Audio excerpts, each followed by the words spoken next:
Welcome to the Extreme Underground, the show where I take a look at some of the most disturbing and controversial films in the world of cinema. Today we'll be talking about Unearthed Films, Dis.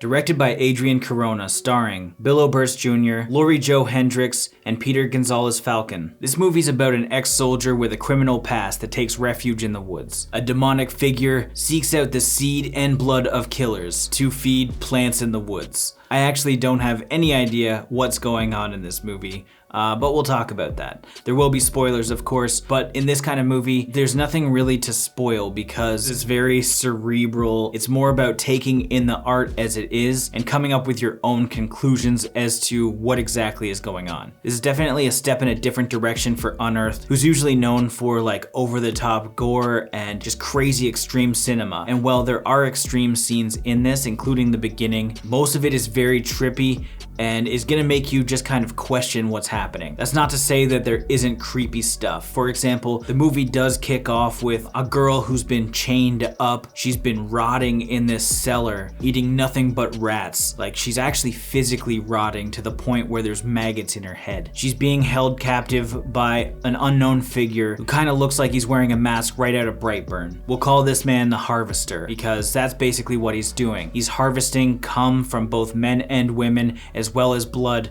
to feed his garden. And so this intro scene is pretty gruesome because we get our first introduction to this character. After this, we're introduced to our main lead, played by Bill Oberst Jr. He lives in a secluded cabin in the woods. He's a wanderer. He looks around for things that he can take back to his own home. He goes to abandoned houses and buildings, and he does find some weird things. He sees some pentagrams and some herbs. So this is either the setting for people to ward off the evil in the woods, or to summon something. This aspect is left very open. On his journey, Ariel sees a woman in a red robe. She's seductive and lures him into the rubble. He follows her to the edge of the building as she jumps off and potentially commits suicide. Ariel at this point has had it. He doesn't know what to do with his life anymore. He's frustrated, and as he's about to kill himself, he's knocked out by the masked man. This is where we cut to flashbacks and we kind of see a little bit more of the story, and this is where we get our first little bit of dialogue, because up until this point, about half of the movie, there's no dialogue whatsoever. The flashbacks show Bill meeting up with a friend in a strip club where they put lotion on their face,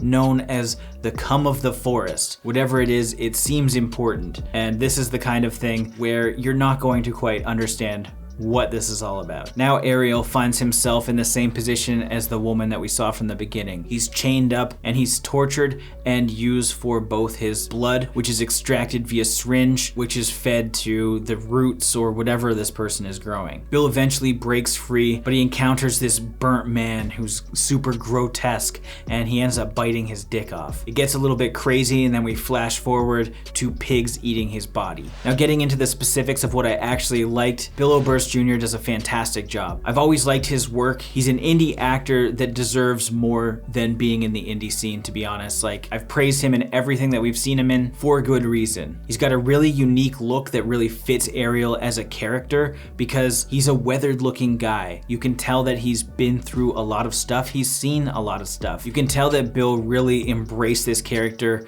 and on the Blu-ray you can see a behind the scenes and an interview where he goes on to describe how much he enjoyed making this movie, which is about regrets and fears and nightmares, and trying to figure out if this is all in Ariel's mind or what aspects exist in the real world. As an audience member, it's very hard to distinguish what is what, so I can understand if people don't completely like this movie. A big standout in this film is just how everything looks. The cinematography is fantastic, and you couple that with the location, which is absolutely beautiful. And they went through a lot of effort to actually capture all of this. It was a 4.5 hour hike to the top of this mountain. They had to literally walk with all their gear to the top of this mountain in order to shoot it. And it pays off because if you look at this movie, like it's undeniable how nice it looks. The shot types are great as well. My favorite shot being where Bill is about to kill himself and you have the masked man come up from behind him with the axe. It just looks really cool. Everything just has a lot of character. They use a lot of wide shots to show the isolation isolation and show that Ariel is by himself a lot of the time. In the basements, it's grungy, it's wet, it's dirty, and definitely a place that you wouldn't want to be, especially if you're chained up and being harvested slowly for who knows how long. The woman in the movie is not only beautiful, but also a way to add a little bit more character to Ariel as well, as we see flashbacks of him and his wife, and this woman basically represents her to some degree, and this is where we can kind of come up with our own conclusions as to what happened. It looked like in the flashbacks she was dying from a sickness, and now maybe Ariel, present day, when he sees this woman in the robe, he sees his wife, and when she jumps off and kills herself, this is basically a visual reminder of his own loss, and maybe it was that point that really set him off and made him feel lonely for the rest of his life, which would make sense when it comes to the next scene where he's very emotional and about to kill himself. There's a lot of different ways that you can think about this,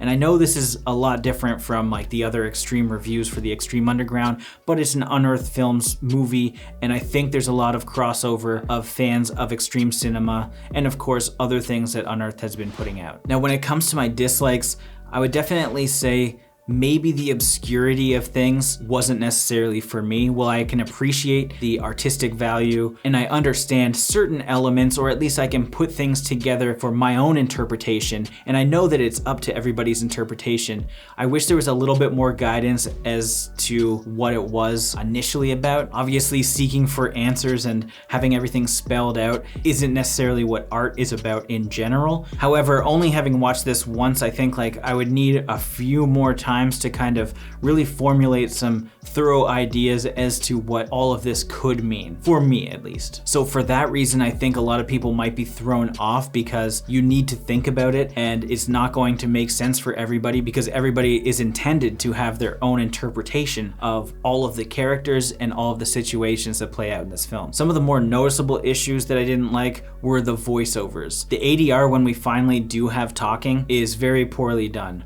Welcome to the underworld.